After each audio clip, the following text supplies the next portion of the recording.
On a daring midnight adventure, I sneaked into an ancient shrine shrouded in ghost stories, only to encounter inexplicable cold and eerie footsteps in the public restroom, making me wonder if I was really alone.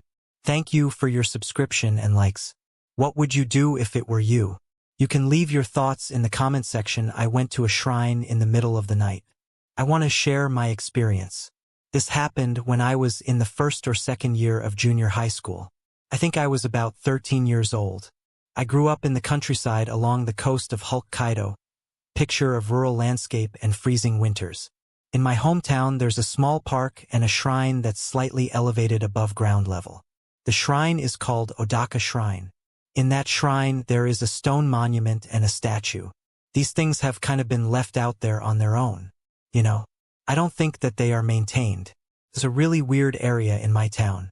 Not many people pass by, as it's not that close to the main streets, because of its location and appearance. It was often the subject of ghost stories back at school. Hi Jay, here I managed to find some photos of the shrine, which you will see on the screen now, and hopefully it will set the scene for you. Back to the story. Some of the stories I heard when I was younger were interesting. Some kids at school said that the statue would blink at nighttime. They also said that at midnight blood red writing appears on the stone monument. I wasn't really one for ghost stories. As a kid, I didn't really believe in anything paranormal. I just didn't get creeped out all that easily. I nodded along whenever I heard these stories and smiled. I didn't really care due to the rumors about the shrine. Kids wouldn't even play there during the day. It was a waste of the park near the shrine. A little about myself. I was a bit of a bad kid when I was younger. I would often sneak out of the house in the middle of the night. I wouldn't do anything bad really. I just liked being outside at night anyway. One night after I snuck out, a thought came to mind. Hey, maybe I should go check out that shrine in my head. I thought of it as a way to have some bragging rights at school. I mean, I would look so cool if I walked in and told everyone that I had been to the shrine in the middle of the night. Right, those dorks and their ghost stories. I could put all of that to bed and look cool. As you can tell, these were adolescent thoughts. Only a kid my age would think that going off into the woods in the middle of the night would be a really great idea, dear. So off I went. I don't remember what time it was, but I knew that my parents were both asleep by the time I left. So yeah, late. When I arrived at the park area, I was struck by how dark it was out. There were no lights at all. I expected some street lights, but I had to see my way by moonlight. It was darker and therefore creepier than I expected. I started to wonder if it was such a good idea at all to be out there so late. I had a lot of courage back then, so I pushed on. I had to see if the statue's eyes really did blink at night. It was really creepy in that park in the dark. All of my senses seemed heightened. I was aware of all the noises of the woods, the rustle of leaves at my feet, the bugs chirping in the dark. It was all very atmospheric. I went over to the statue and I looked into its eyes. I didn't see any blinks, but I didn't stare at it all that long. To be honest, I didn't like it. Next, I went over to the park and sat on a swing that the kids from school say swings by itself. Something about a ghost child coming to the park at night to play. It didn't scare me and it didn't swing either. Next came the stone monument, the one that at night revealed blood-stained letters. I walked around that thing, thinking of all the scary stories I had heard about this shrine, but nothing happened. I thought to myself, I'll show them at school tomorrow. But then I had a strong urge to urinate, so I ran to the park's public restroom. I was relieving myself in the urinal, thinking about how cool I was going to look at school tomorrow. I then shivered. I guess that was because I was peeing, but then it felt as if the bathroom had dropped a few degrees in temperature. It was really cold in there then. Felt like it was more than just really cold. This happened in the middle of summer and it wasn't right for it to be that cold. Not even at night. It had been sweltering all that week and I heard myself say in the bathroom something's wrong. It's time to get out of here. I thought I got to get home quick. I really didn't want to be in there anymore. It was like my body was having a reaction to this place. I zipped up my zipper and just as I was about to leave, I heard something. I heard this strange slapping sound. To me, it sounded like someone who had just gotten out of the pool walking barefoot on a hard surface, or maybe like someone who had just gotten out of the bath walking around on a hardwood floor. I was scared for a moment, But then I just told myself that the noise was created by my imagination, because I was thinking about all of those ghost stories. I told myself to get moving, and I took one step towards the exit of the bathroom. As soon as I did that, I heard that noise again. There were more of those footstep-likey sounds. Was it 2 or 3? It was like someone had rushed forward from behind when I took a step, but I was completely alone in there. I took another step, but then I heard a cacophony of bodiless footsteps echoing in the bathroom. It sounded like the gym at school when someone starts sprinting. It felt like something wanted to charge at me. I was so scared that I burst out into a sprint. I ran for my life, and I'm not ashamed to say that there were tears flowing from my eyes as I ran. I was absolutely terrified. I couldn't understand that there was something unseen with me in the bathroom. I think that the temperature that night returned to normal as soon as I left the bathroom. But that might have been me feeling warmed because I was running for my life. It felt like something was chasing me through the woods when I got home. I couldn't get the sound of those footsteps out of my head. I was jumping at every tiny noise I heard that night. I slept with the lights on, something I hadn't done in years. So I guess that the rumors about the shrine might not have been entirely true, but I honestly feel that there was something in that bathroom with me. I know that I'll never use that bathroom again in the park. Sometimes I wonder if something happened in there. I live in the countryside, the kind of place where everyone knows everyone, for better or for worse. I want to share a story that I heard from an elderly resident of my village. I love hearing about different people's experiences. I'm a little bummed out that I don't have any experiences of my own with cryptids or spirits, but if you like that kind of thing, then I think you might like this one anyway. This old man from my village told me about a crematorium out in the mountains. Apparently he worked there when he was younger. I met this man at a local festival, and I was hanging on his every word. It seemed to me that he had lived a very interesting life. When he told me about his previous job, I said something like, "Wow, working at a crematorium in the middle of the mountains. Now that must have been pretty scary. I'm not sure I could work there." To my comment, the old man replied, "Well, I'm not certain that we should call what I did work. I was just asked to watch the fire. I didn't really understand how it was a paid job, but I didn't complain. My boss actually used to give me booze while I worked. It was pretty great when she got used to. It wasn't all that scary." I watched his face change expression, then, as if he remembered something, he said, "Well, actually, on occasion the Kim came. That was pretty frightening. It's pretty strange." I didn't know what he was talking about. I guessed he knew that, though, because he kept talking as if I had asked a question. Animals, wild things. It could be a monkey sat with its knees to its chest, a rabbit that stands on its hind legs, or a cat curled up on a tree branch, any kind of animal. They didn't look like they usually did. They were strange in appearance. They had no faces. The area where their facial features should have been was totally black. Whenever I saw one of those animals, I used to rush out to the guardhouse to see if I could get a better look at them through the clearer and bigger window, but I never could see them all that. Well, then, when I would get back to watching the fire, they'd be back. The crematorium was in this hut-like building which had these wide open doors that you could look out into the forest. The guardhouse was next to the hut, and it was at a slightly higher vantage point. But these creatures, they would just stare at me from the darkness of the forest. My boss was the one who called them Kimori. He told me that he heard it from his predecessors, and this was a being that impersonated creatures and beasts. This being's ultimate goal was to feed on human souls. I just thought that was an impressive piece of folklore. I was ultimately not all that frightened about what I experienced. I mean, whatever they were, they didn't seem to be causing any harm. It's just a little creepy. When you spotted them, I ignored him. I asked the old man if the crematorium was still out there in the mountains. Not that I wanted to go there and check it out. I was just kind of curious. Oh, that place, it doesn't exist anymore. And then again, as if he was answering a question that I hadn't asked yet, he said, "What happened to the coterie?" Well, maybe they came down the mountain like we did when we shut down that crematorium. With that, the old man laughed and drank some of his sake that he had poured himself. "Hi everyone, Jay here. I wondered what Kimori meant. So if we used kanji instead of Ramaji, we can try to figure out why this name was chosen on screen. Now is some text. The first character stands for Kimo Kimo, and the next two say Tori. Torai Toi Kimo in this example means liver spirit, or inners can mean a couple. Torai means to take. That's the second part. So with this reasoning we can call the Kimori the soul takers or something like that.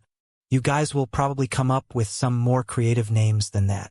I suppose just little insight as well. It might be right, it might be wrong. Another side note, in traditional Japanese stories it is said that demons love feasting on liars.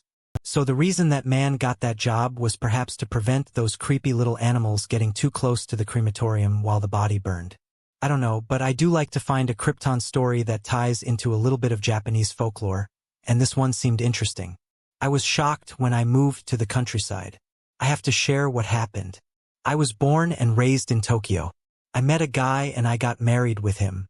He's a countryside guy and he always talked about us living in the countryside, and eventually, over the years, I took him up on his offer to go live with him and his family in the countryside. I figured that it would be a nice change of pace from living in the big city. That wasn't the only factor that motivated us to move, though I just would rather keep that private anyway we moved. I really loved my parents-in-law too, so I had no complaints about moving out to the sticks. I thought that it would be rural, but I wasn't quite prepared for just how rural it was. There weren't any convenience stores. It was shocking.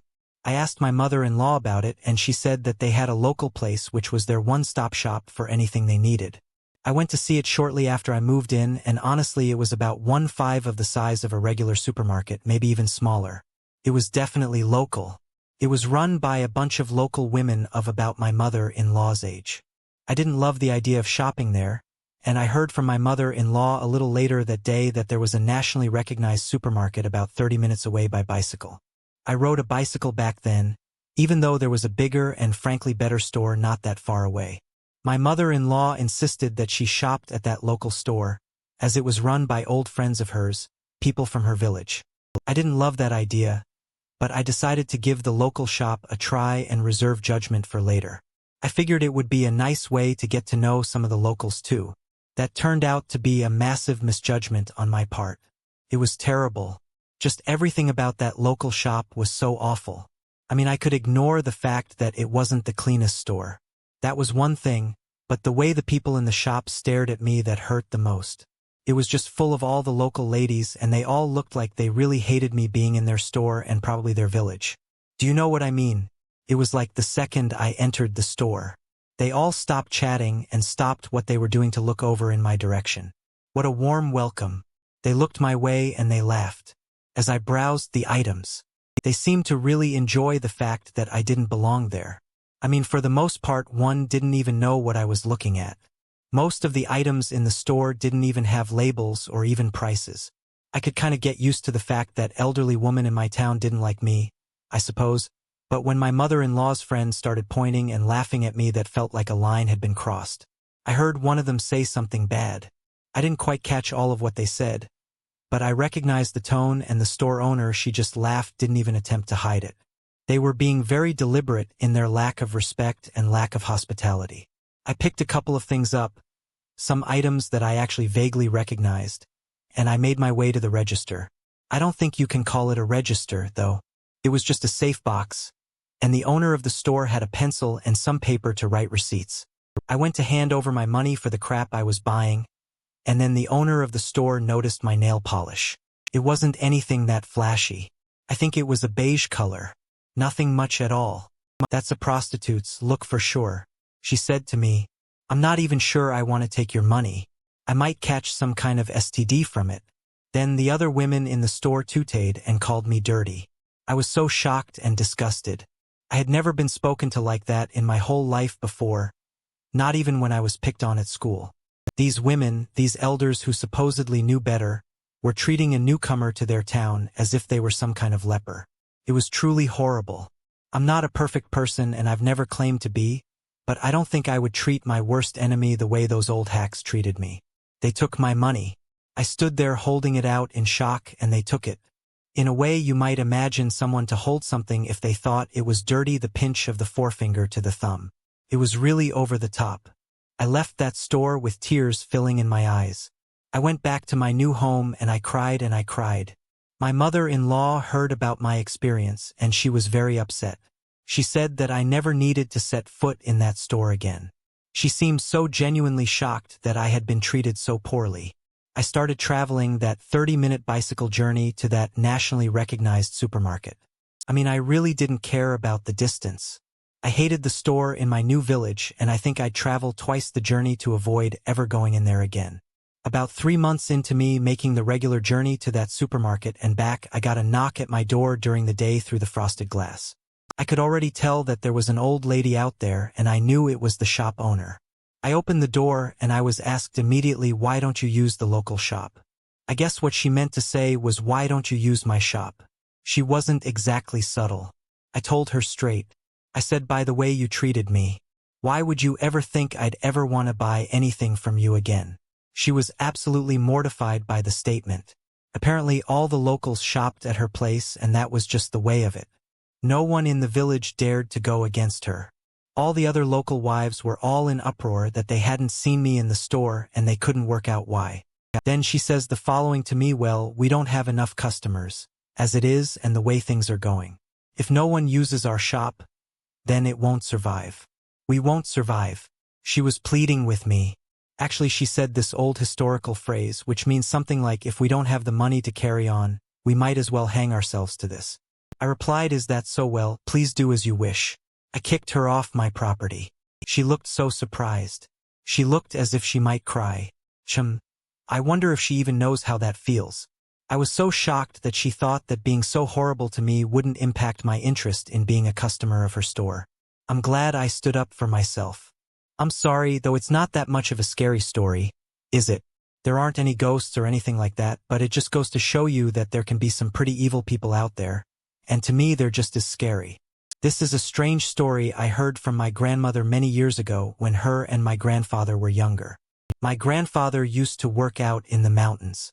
He had a small flatbed truck, and this happened when he was driving home through the long and windy mountain roads. My grandma said that he was in a rush to get home because he wanted to relax and have a drink.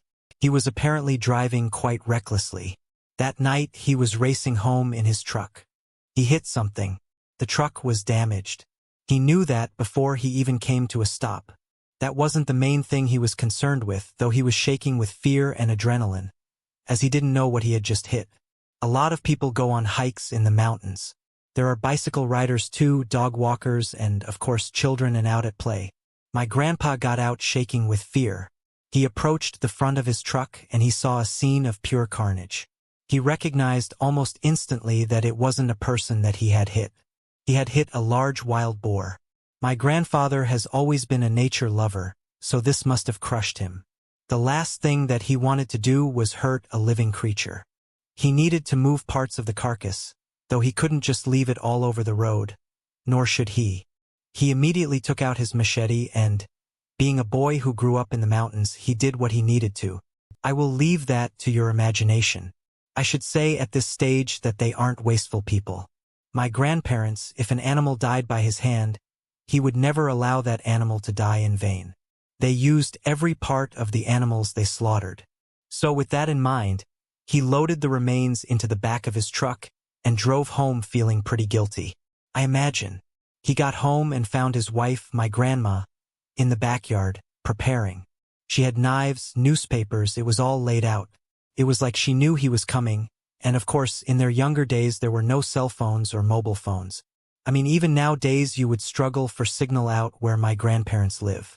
So when he saw that grandma had already began to make her preparations, he was confused. He asked her outright, "How did you know?" And she said to him, "Earlier this evening, about half an hour ago, a huge boar came into our garden and it just stared at me for the longest time. It started digging at the ground and then it let out this high-pitched squeal and then it just left. It went back into the mountains. It was really big, the biggest boar I've ever seen, and it looked like a messenger from the mountains. So I thought that something might have happened on your way home. I figured you would come home and just laugh at me for being superstitious or something. But as much as I felt, I just had to make some kind of preparation. I thought you killed something pretty special from the mountains today." My grandpa just smiled and said there was something strange about that day. They had boar for a couple of days. After this event, they buried the bones of the boar in the spot where my grandma saw that huge boar from the mountains digging. They started a tradition that day that they have yet to break. Whenever they eat an animal after their meal, they go outside and spend us. Whenever they eat an animal after their meal, they go outside and spend a moment in silent contemplation at the beau's grave site. They never saw that huge mountain boar in their garden again. The mountains are a very strange place. Nature is truly extraordinary. Oh, by the way, my grandpa never bed home again. This didn't happen to me, but it happened to a friend of mine, or maybe he heard it from a friend of his. It's one of those stories that if you met someone from my area, they might know about it. I don't know if that makes it an urban legend. There are a lot of mountains where I live, and I grew up on folk tales of yorai ghosts and things that go bump in the night. They say things go on when the sun goes down in the mountain range in my area. Spooky things. I was always in awe of those mountains. So the first part of the story takes place one evening when my friend was in high school. He was walking down a countryside road, and that's being generous. In all honesty, I should probably be describing it as a mountain path. So anyway, my friend was heading home down the mountain, and he said he heard the sound of jumping coming from behind him. He said that he knew it was something that was just jumping before he even turned around because of the weight and the sound of the interval between each movement. He spun around in shock, and he said he saw a huge dark figure behind him. There was something that was stood, in his words, on one leg. It was really big as well. This shadowy figure had the same proportions as a human, but it seemed to have elongated arms and a bigger head. Towered over him. He knew what that thing was from the moment he turned around and laid eyes on it. The locals had a name for it. You see, they call it Katempa. It's a being that takes the form of a scarecrow, or maybe it's a scarecrow come to life anyway. It's generally feared in our area. We don't like to see them ever, but especially after the sun goes down. It's a monster, the stuff of nightmares. He ran from it. He was scared by all the legends he had heard as a boy, but the legend he had heard about the Katempa was the scariest he had heard of all. There was once an outsider who came to our area. He might have come from a big city because he had an attitude about him.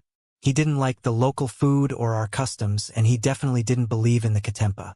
He just thought it was some kind of dumb superstition. He was determined to disprove the existence of it, and he wanted to prove us locals were stupid.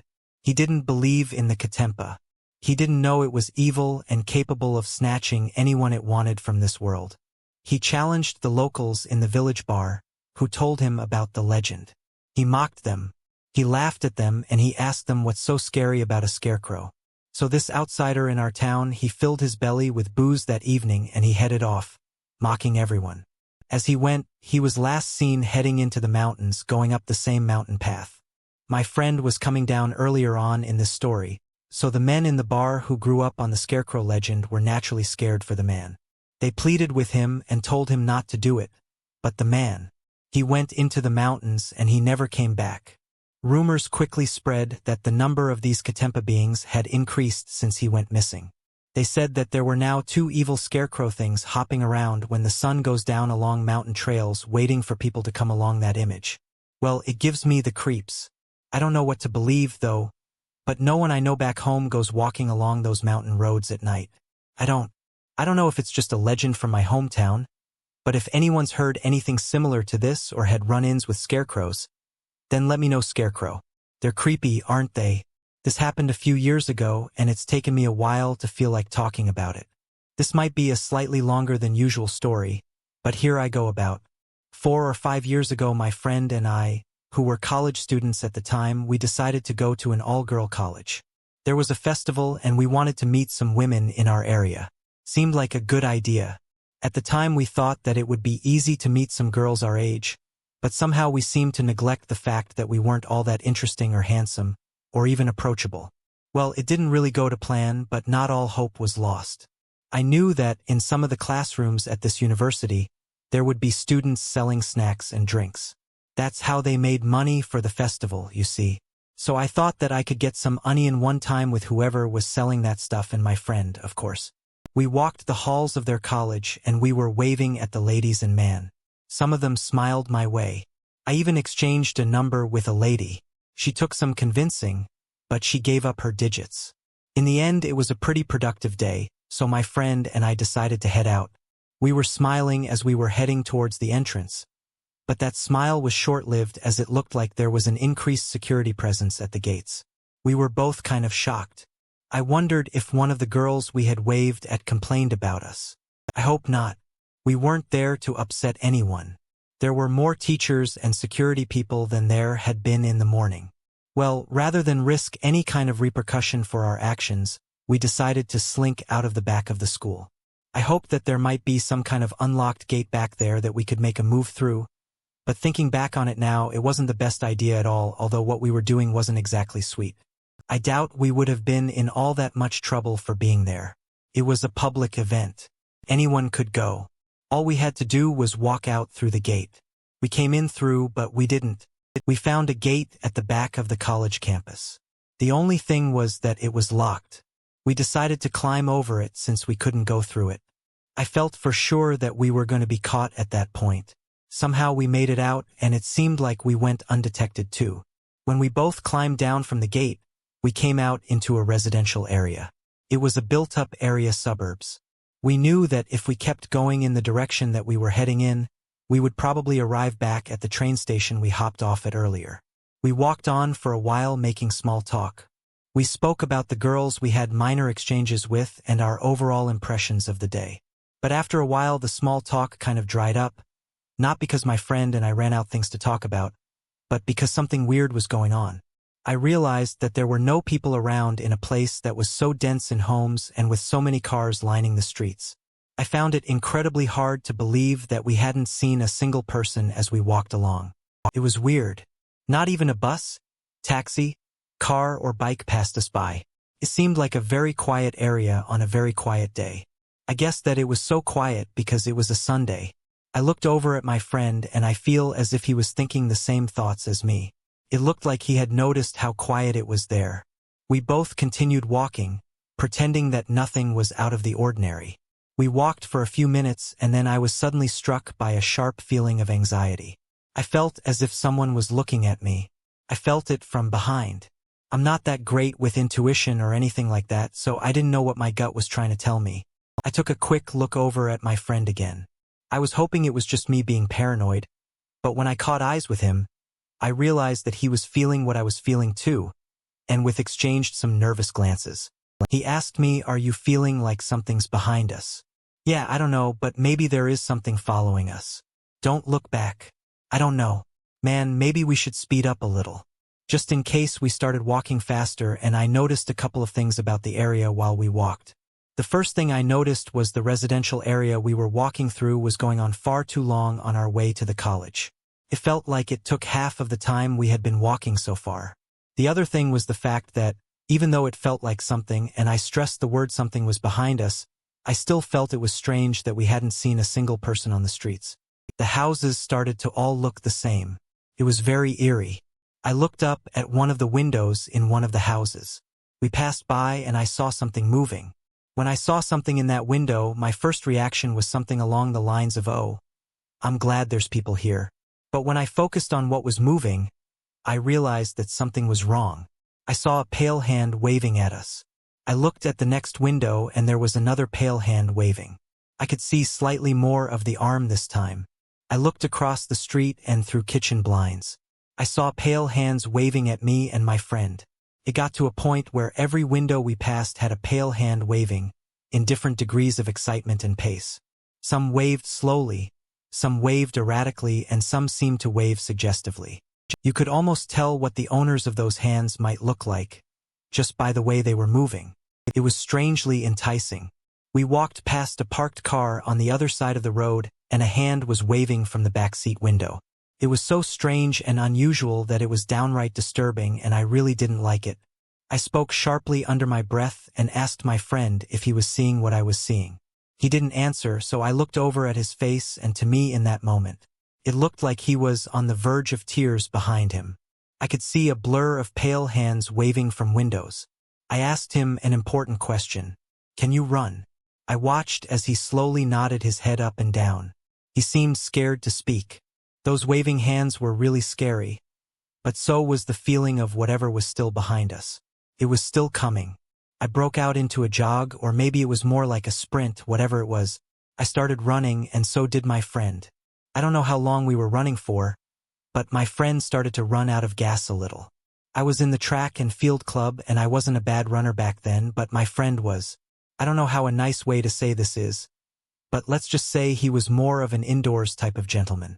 He was clutching at his sides and complaining. I think he couldn't physically go on any further. He was wheezing and spluttering, kind of sounded like he was going to hurl too. He dropped to his knees and yelled, "Go on without me." It was like a line from an action film. It was honestly so weird that day. He yelled at me, "I'll catch up to you as soon as I can," and I don't know why, but I started running. Normally, I wouldn't allow myself to leave anyone behind, especially under those circumstances, but I ran. I regret this choice. Maybe I should have at least attempted to carry him on my back, although saying that I'm not sure how far the pair of us would have got. I felt guilty for leaving him behind, but I ran and I ran and I ran. I gradually realized that the more I ran, the less I felt like something was pursuing me. It felt as if the presence behind me had disappeared. Then I felt as if I was back in the real world. There was nothing behind me and life just seemed to look a little bit more normal than it had been. A few moments ago, I ended up in a public park and I almost collapsed through exhaustion. There were people in the park and that made me feel incredibly relieved. They all seemed concerned for me. In the park I was in, I heard the splashing of water. I don't know why, but I brought myself to my feet and I went in search of that sound.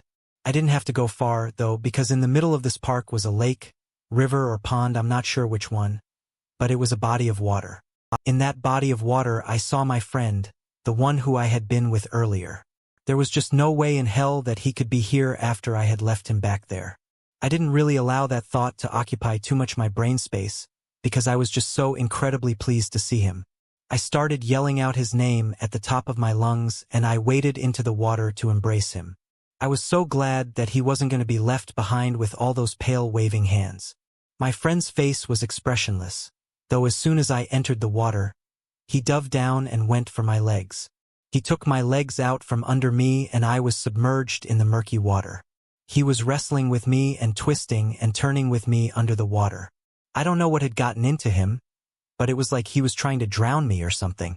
I kicked him away and he fell on his back and then he came out of the water with his arms raised outright, poised to choke me. In the end, some bystanders, I guess, separated us and we found ourselves in the backs of police cars. I don't know what the hell happened to us that day, but I have a feeling that we were somehow spiked at that all-girls college. If we didn't go out the entrance, then maybe our night could have ended a lot more differently than a wrestle in a pond in a park. All those weird things we saw, those feelings of paranoia, it was all so terrifying, so real, and oh man, I can still see those waving hands in my mind. I don't even look at the windows and buildings as I pass them anymore, for fear of seeing a pale hand waving back at me. Whatever that place was, I really don't want to go back there. I have no idea what it all meant or if it's supposed to mean anything at all. But all I can say is I'm glad that my friend and I got out of wherever we were or whatever minor trip we were on for.